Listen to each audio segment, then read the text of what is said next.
Hi there, and a very warm welcome to Season 6, Episode 43 of People Soup. It's Ross McIntosh here. The words I use to describe my values are freedom being one of my strongest. And that sort of taps into what you were saying about adventure and flexibility. Curiosity, which is the thirst for learning, which you said. So these are the words I obviously use to describe them, but very similar concepts. Development, which is the sort of learning and moving forward. It's self-development, but also just evolution in general. And then the last two, which are the ones that are probably not as obvious externally, unless you, I guess, maybe see me in different settings over time, but are beauty and love. And so I think the creativity comes out in those a little bit more. But it's weird because I don't have creativity as a word because it just feels like it's innately within all of those values for me. So yeah, freedom, curiosity, development, love, and beauty are my personal values. P-Supers, in this episode, I welcome Yass Rad.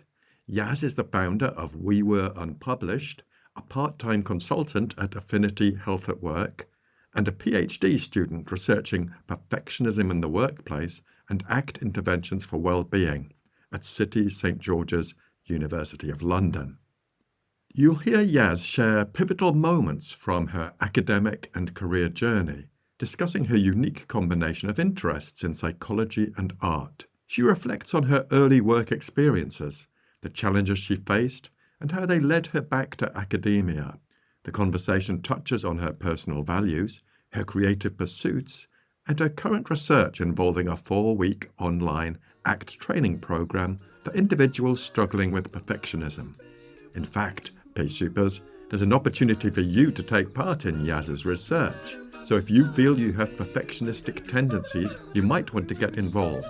You'll find a link in the show notes.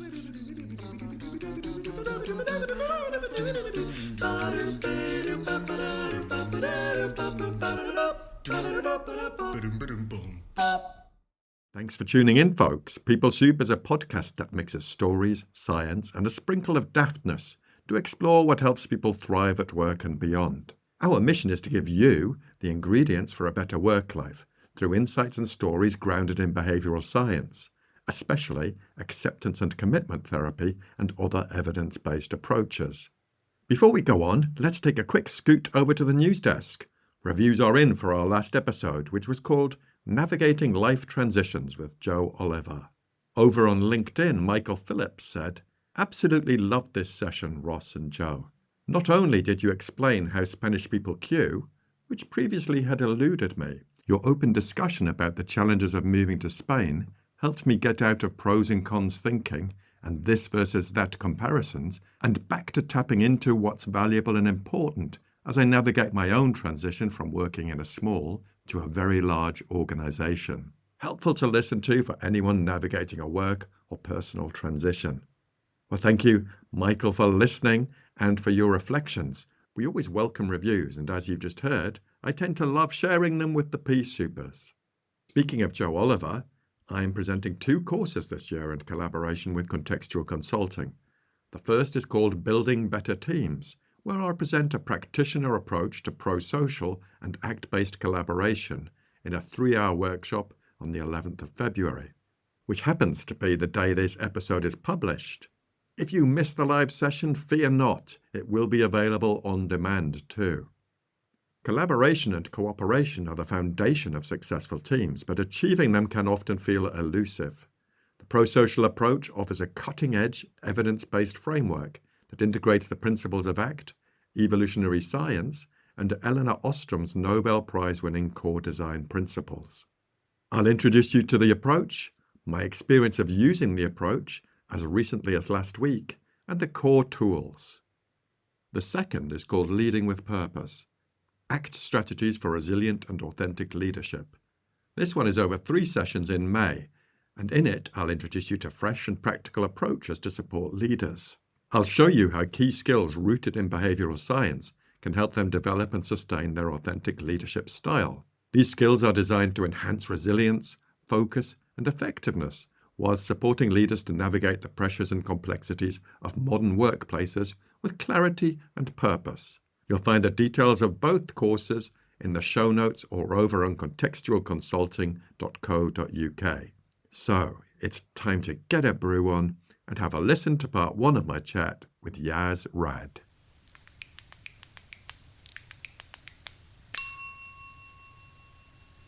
Yass Rad, a very warm welcome to People Soup. Thank you very much. I'm so honored to be here, Ross. Well, it's a delight to see you. And yes, you'll be familiar. I've got a research department and I've done a bit of digging about you and I'm going to share what they've found. Oh, okay.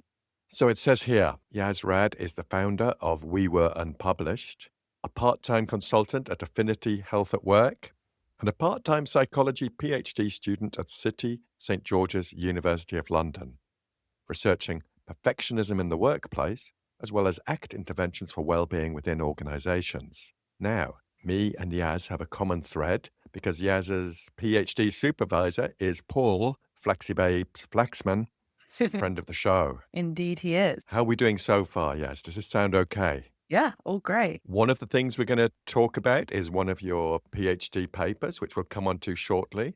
But just to get people excited, as I am, the title is Effects of Workplace Acceptance and Commitment Therapy Programs on Psychological Flexibility Subprocesses, a Systematic Review. It's quite a mouthful, isn't it? Yeah, I'm quite impressed I could say that in one go. So I don't know if I could. So, yes, my research department also came across some other interesting facts about you. Oh, And I don't know whether you can confirm or deny these, but they've discovered that you have a strong creative side in your life and that you paint. I can confirm. Yes. Pea Supers, if you'd like to view the art, it's at yassrad.com.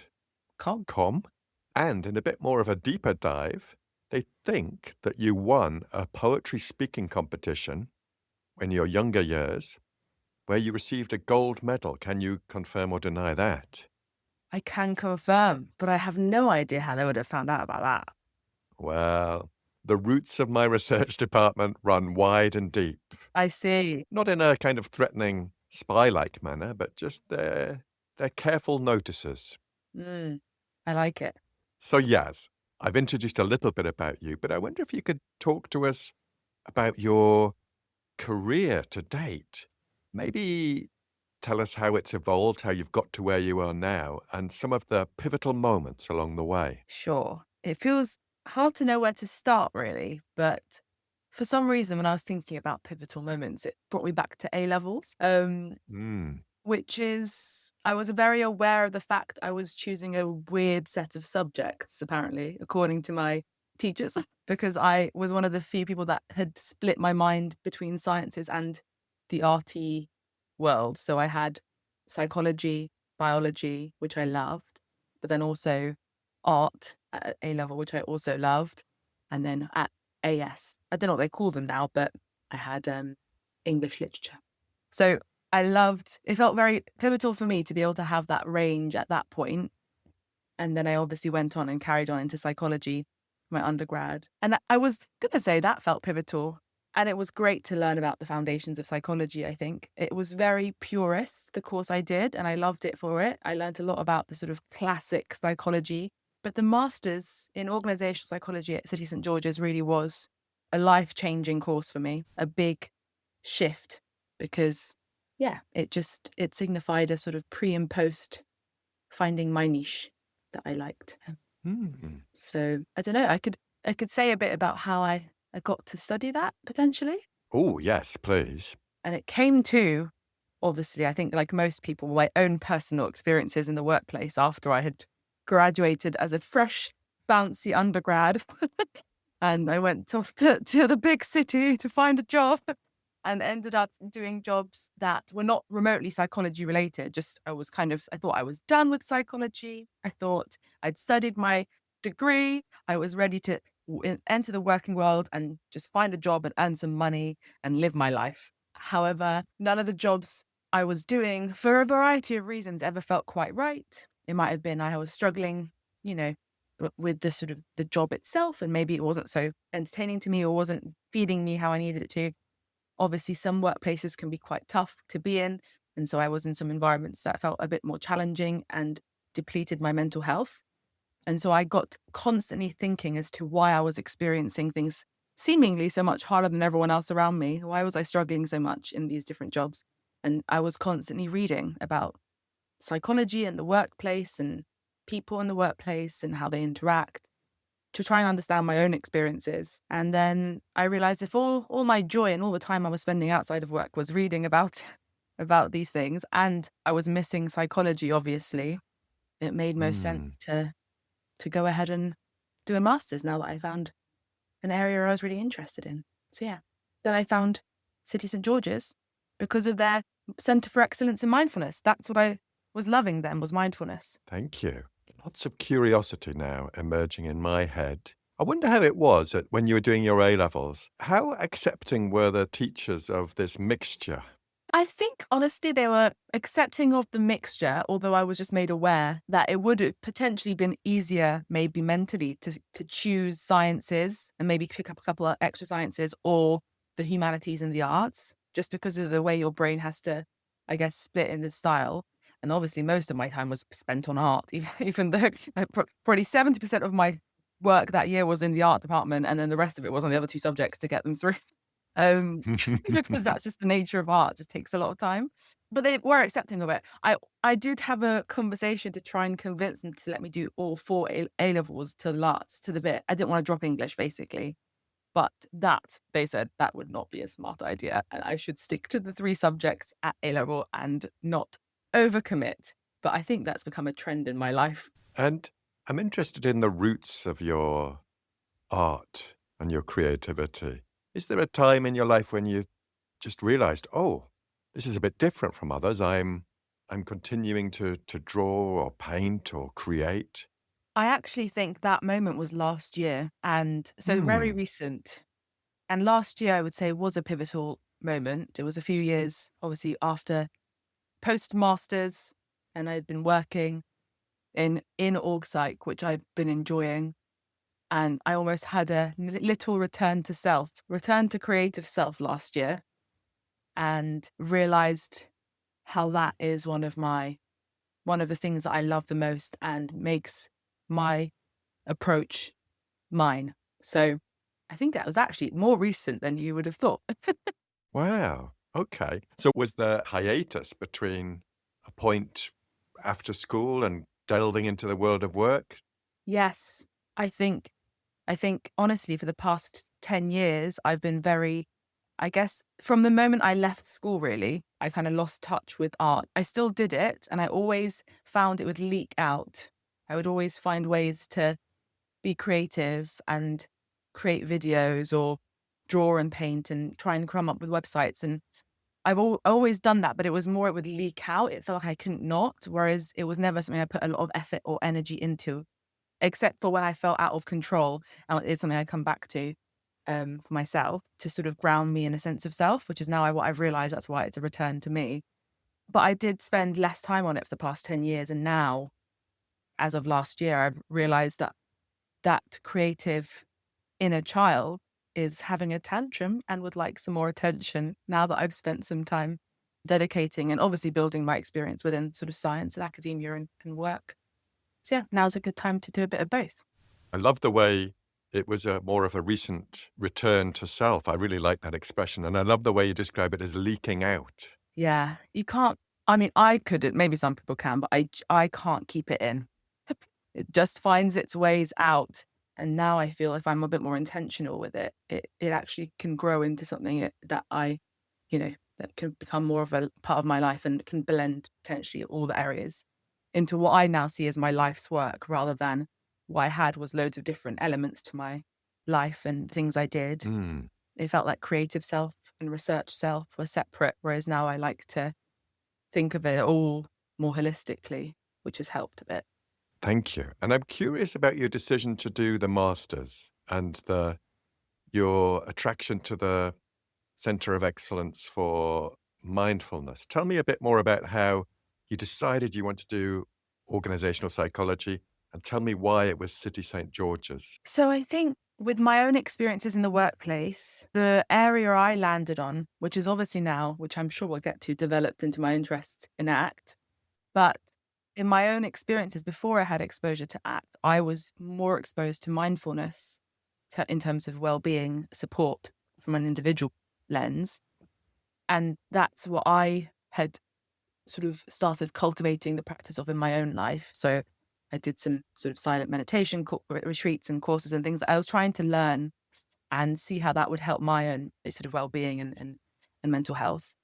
And so when I was looking at studying organizational psychology, I wanted to make sure that that was part of the course because I wanted to learn more. It was still something I had learned from an experience perspective, but not from a sort of theory and research perspective and evidence-based perspective. So really, when you look into it, City, St. George's, and our sort of the great members of department are specialists in that area of blending mindfulness and workplace and, you know, mindfulness-based interventions too.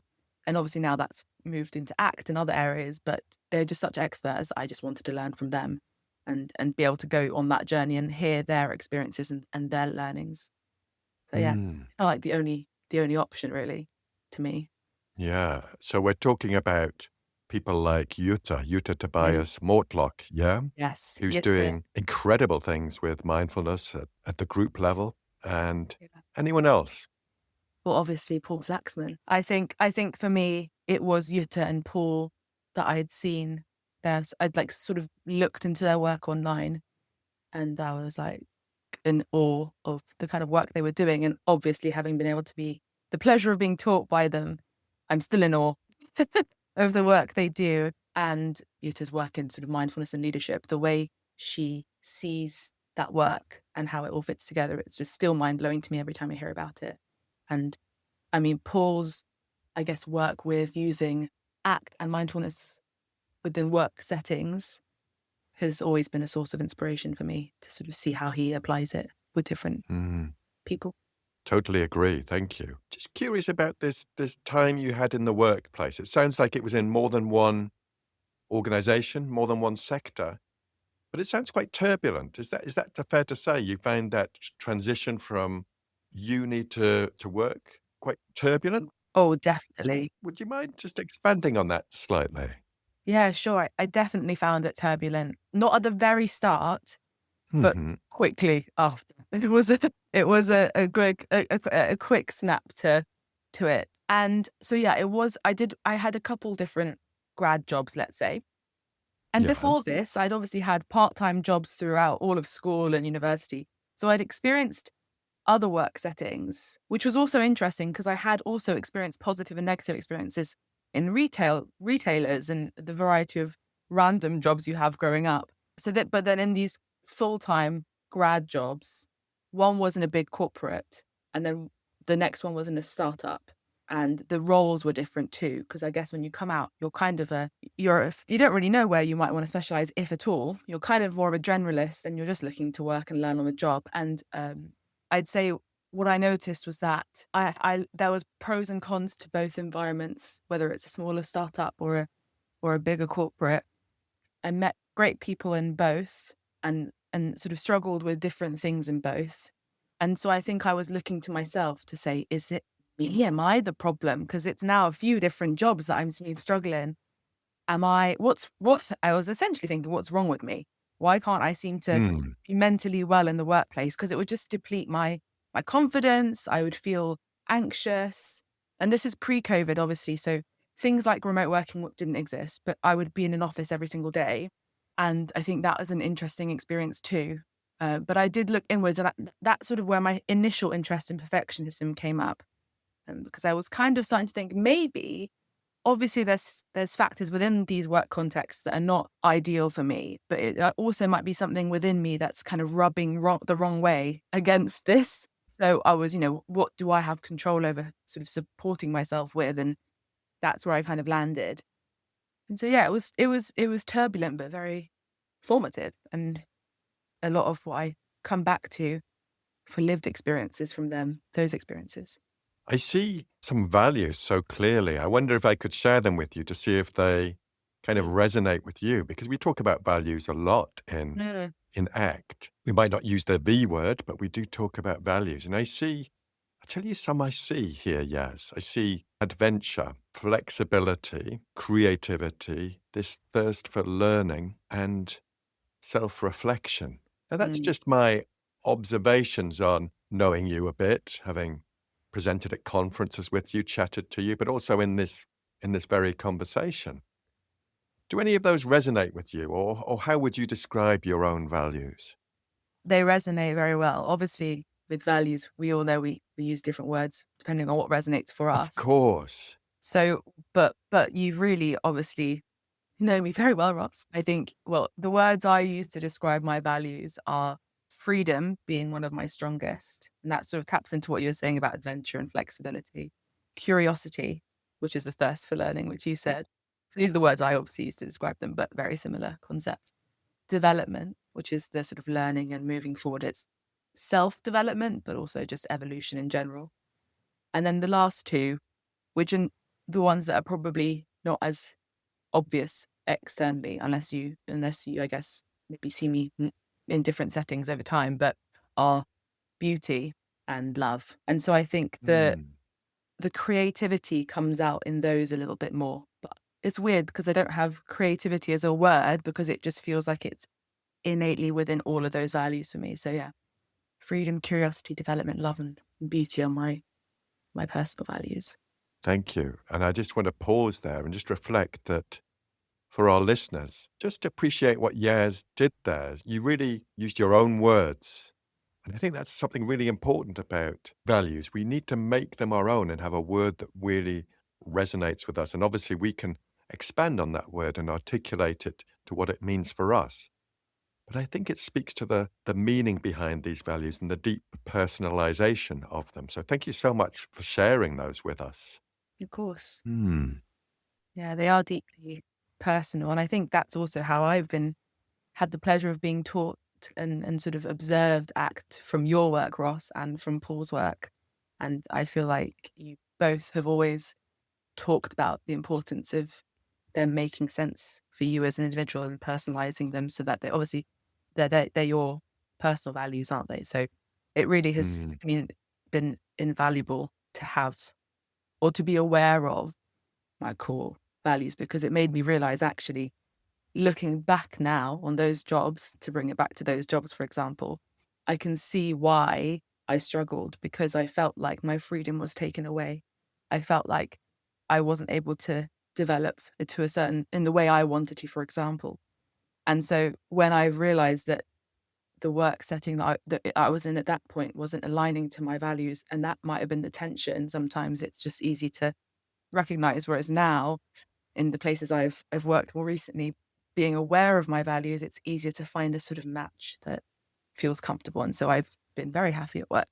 So you've crafted this portfolio now of your work as a PhD student, your work with Affinity Health at Work, your creative project of We Were Unpublished, your own art. And that is satisfying those personal values in a more authentic and consistent way. Would that be fair? Definitely. No, definitely would be fair to say, which is, yeah, Lovely. feeling like I'm feeding all of them and nothing's neglected, which is nice. Nice. Now, yes, tell me when you first discovered ACT. Ooh, it would have been on the module that I had at City, which Paul Flaxon was doing. And I'm not sure if you had come in for a session that you always were a word and a name and a figure, let's say, even if you weren't physically present in the ACT world. So I would have been introduced to ACT through Paul and yourself at City in that module. I think it was the first module actually, and it was not far from the time I was introduced to perfectionism too. And I'm trying to think of, I can't remember the exact lecture. I have my notes still, I'm sure.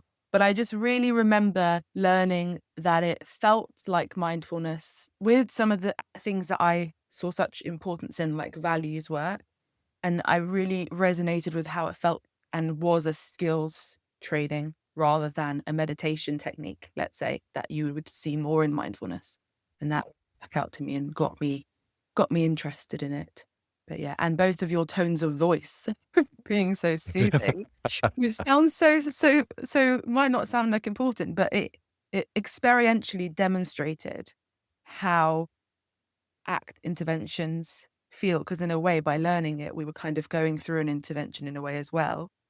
And Mm, by teaching it in that way, I felt like I was experiencing the intervention.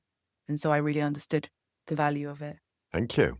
And yeah, I hear you. It was exactly the same for me when I discovered it, years before you, but in a lecture with Paul. Mm. And I was like, blimey. I think my first thought was, this makes sense of a lot of things. Yeah. And also, wish I'd had this earlier. Oh, yeah. Yeah, definitely. That's exactly how I felt too. It kind of was one of those areas that you're like, well, of course, this makes perfect sense and feels really achievable as something I could do and practice more of. And it was a bit of a mind-blowing experience. Is that how you felt as well? Yeah, I remember because I wasn't expecting to get kind of hooked by ACT. Mm. I was expecting to solidify my experience and skills and theoretical background and design for assessment and selection. Mm. Oh, wow, what a change then. And I discovered this and I was like, I think this is a pivotal moment for me. Oh, yeah. Many pivotal moments on that course, I'm sure. Yeah. And I've got another pivot to ask you about, actually. Oh, please. The pivot to do a PhD. Tell me about that. Yeah, it's funny because it didn't feel like a pivot because it felt like the natural Mm. extension of the masters. But I probably quite quickly after that lecture that we've just talked about ACT and then the one about perfectionism, I quickly felt like, "Oh, I'm sad those lectures are over." And so I was kind of scrounging to do any of my essays I could loosely link to either of those. I would try and focus on those, and then obviously my dissertation at the end of my master's, I was, like, trying to weave in as much of these things as possible, but I realized this is not enough. Post-masters, I'm going to want to continue learning, doing research, and being involved in this world. So it was honestly by the end of the first term that I think I must have asked Paul to say, "Oh, I'd," because I mean, a PhD was literally never on my radar. To be honest, the master's wasn't on my radar when I finished my undergrad. Like I said, I thought I'd left psychology for good. Goodbye. So it was just, it surprised me that I even considered it, but it also, I just had the conversation and asked if he would want to supervise, if it was, and what that even looked like and all this stuff. And I really only wanted to do a PhD if it was at City with Paul and co, because it wasn't so Mm. much the PhD that I wanted rather than being able to continue what we'd started in the lectures with them. So it just felt like the natural progression of my interest in the area. Wow. I love your willingness to explore that pathway and what I would consider to be courage in going, hey, Paul, after the first term, this is what I'm thinking. So I love that. It's funny, I didn't even think about it that way. Like I said, things I wanna do just leak out. It's almost like I can't stop them. So, that was probably a piece of evidence for that. I don't think I even really thought about it. I think I just emailed him. And he was also my supervisor in my form or tutorial group or whatever you would call them. So he was someone I would have done anyway. Yeah. Yeah. Lovely. Now, I wonder now, yes, if we just touch upon your current research, because you'll be looking for recruits to take part in one of your PhD studies. And I wonder if we could just skip to that, because I'd love for people to have a think to see if they want to take part and get access to a free intervention. So tell us a bit more about your research, please. Oh, I would love to. So, like I've hinted so far, my interests are in supporting people who identify with perfectionism in some way, and also using ACT training for that group of people who are either in a workplace or freelancers, but mainly working people, to sort of see if this ACT intervention can support your well-being and to be training. I say training because that's more what it is, but obviously from the research perspective, we're calling it an intervention. So yeah, I'm running these. They're 4-week ACT training programs. They're all online, all asynchronous. So I just give you a link a week for 4 weeks with the modules that week. And so it's been designed to be somewhat brief. So obviously, a lot of ACT interventions can be workshops or a couple days and they're lovely, but sometimes it's hard to fit that in amongst a working week. So this trial is trying to see the feasibility of having shorter online modules that you can do are self-guided, and you can do their video modules. So yeah, normally 2 to 3 videos that I've recorded, and you can just go along with the activities, and then there'll be a sort of survey before and a couple surveys after, but the actual training itself is just 4 weeks that you can complete and hopefully find some value from. If you've never done any ACT training, or you know people who sort of might have experienced perfectionistic tendencies that would find it interesting to trial something like ACT, and they've maybe only had exposure to other types of training or resilience trainings in the workplace, then do share it or do reach out to me. We'll make sure the links are in the show notes for this episode, yes. And tell us what's the time commitment each week, roughly? So each week, I've said sort of maximum 45 minutes. So that's including all the exercise. So basically, you can also split it out into sort of 15-minute or one module at the start of the week and one module at the end of the week if you want to do it in like 20-minute chunks. But sort of in the week, it will say how much time each video module will be, but maximum total time for that week would be 45 minutes. So yeah. So it feels doable for busy people out there, for busy perfectionists out there. So would it be right to say, yes, if I have an inkling that I might have sort of perfectionist tendencies, this might be for me? Yeah, I'd say so. And you don't have to feel like you call yourself a perfectionist, because it's a label that, is not necessarily always relevant to people. But if maybe someone's told you one point or you feel like at work, the things you struggle with might be sort of linked to perfectionism. So maybe that looks like, do you find it hard to log off at the end of the day because you're checking something or want to make sure something's done before you leave? And so you end up working a bit longer, or maybe you find yourself procrastinating to start on a task because, something else is going on, or you're not sure how to start it right. Or I think one area is, do you find yourself hesitant to share your work with others? Some things like that. If you've experienced some things like that or noticed that while working, some of those are impacting you now and your mental health or well-being at work, then you might find this intervention helpful. Great. So, P Supers, if you're interested and you want to get in touch with Yaz, you'll have the link in the show notes. Thank you very much. Please come along.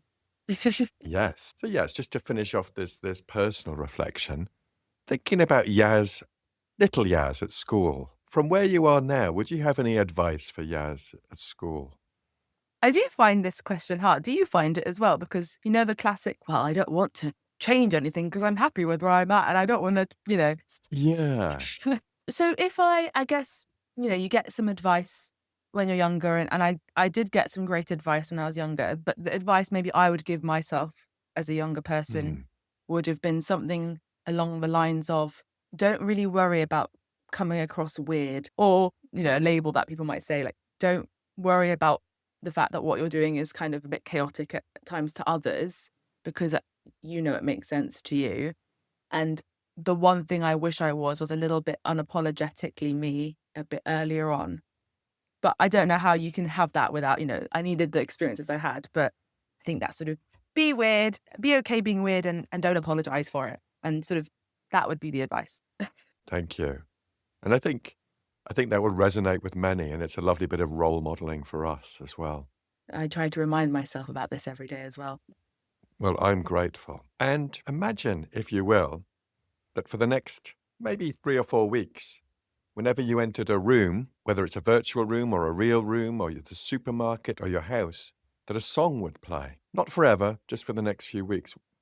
Can you tell me what that song would be and why? Well, this song would be by a band called Parcels, which anyone who knows me knows they are my favorite band. But this song particularly is kind of like a disco song, and it just makes you want to get up and move. But also, I don't know what the lyrics are supposed to mean. They're quite abstract, but it means that I've interpreted them in my own way.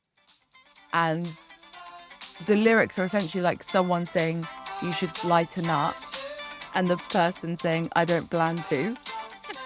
And I kind of like that no, I'm happy doing what I'm doing, and it kind of feeds into that unapologeticness. So I really like the lyrics, but it is essentially just a very great disco song. It makes if I want to walk into a room and I can get everyone up and moving and having a good time, that is the aim.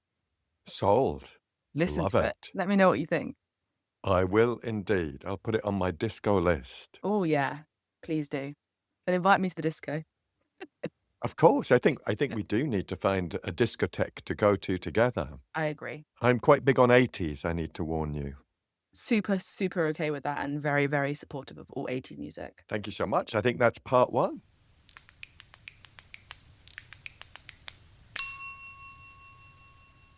That's it, Pea Supers, the first part of my chat with Yass in the bag.